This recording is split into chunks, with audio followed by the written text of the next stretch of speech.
Yeah, a lot of women, they just think that they have to keep going and going and going, and they don't have time to take care of themselves. They don't have time to slow down.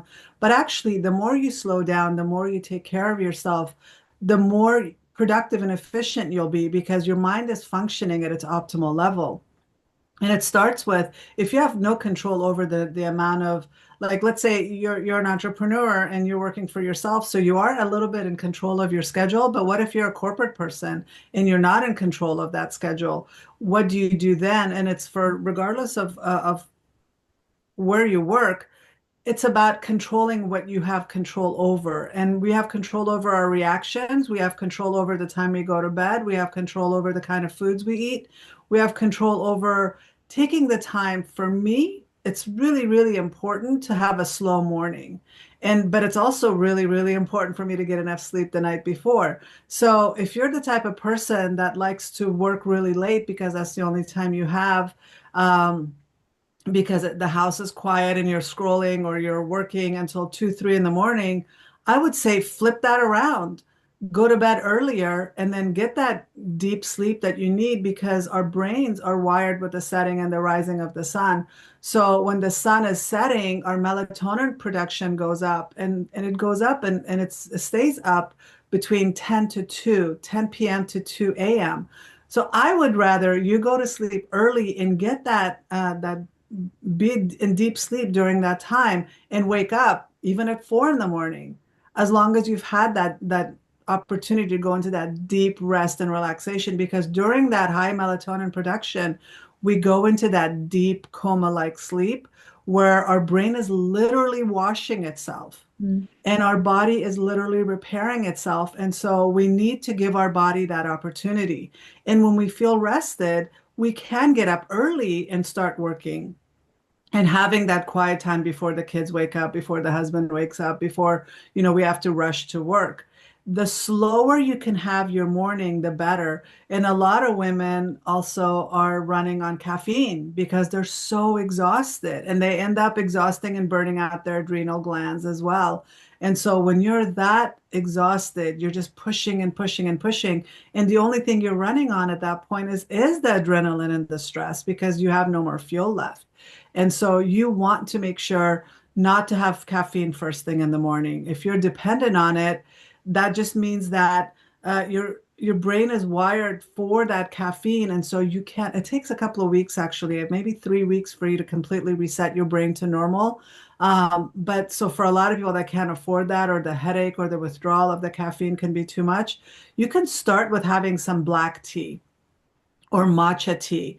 That doesn't affect your brain chemistry as much as caffeine does. And so you can start off with that and then wait until about 10 o'clock. This is all about hacking your body chemistry and your brain chemistry. Because when you first wake up, your cortisol levels are high because that's how it is. Your melatonin production comes down, your cortisol levels go up to help you wake up. And so at 5 in the morning, 6 in the morning, your cortisol levels are naturally high, and then you're drinking caffeine, and that's raising it even more. So you start off the day stressed, anxious, jittery, you're not feeling calm. And so when you start your day off with maybe, like I said, decaffeinated coffee, or maybe having a black tea, which has significantly less caffeine than coffee, but still gives you a little bit of caffeine until you can just uh, change your brain chemistry or just get off caffeine that early in the morning.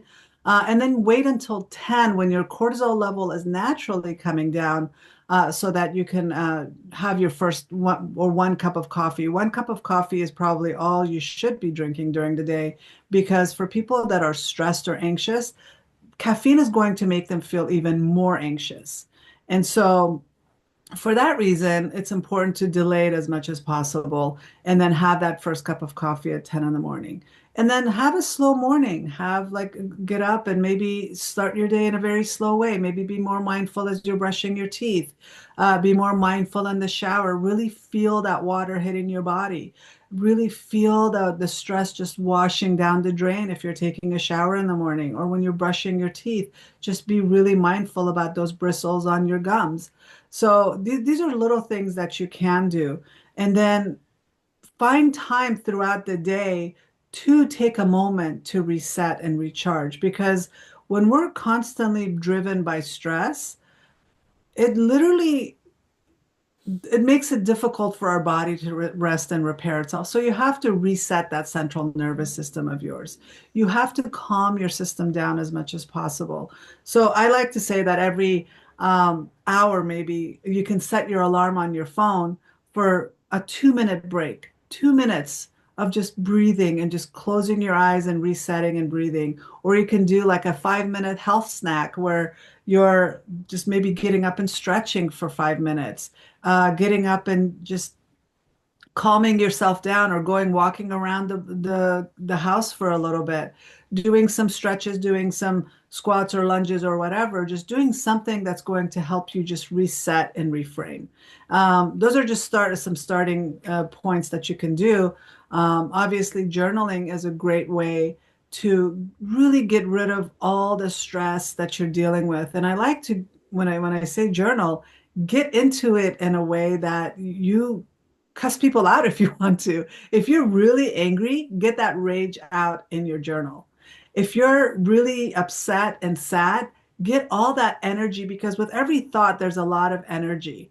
And you want to get that energy out into your journal so that you can just you're just resetting that balance, right? You don't want to just keep stuffing and stuffing and stuffing your feelings and then exploding or being too weepy or being just overwhelmed and exhausted. So journaling is also another really good thing, especially if you're the type of person that is on high cortisol all day long because you're stressed. Those are the people that the minute they put their head down on the pillow, all that stress and anxiety catches up to them, and then they have insomnia and they can't sleep.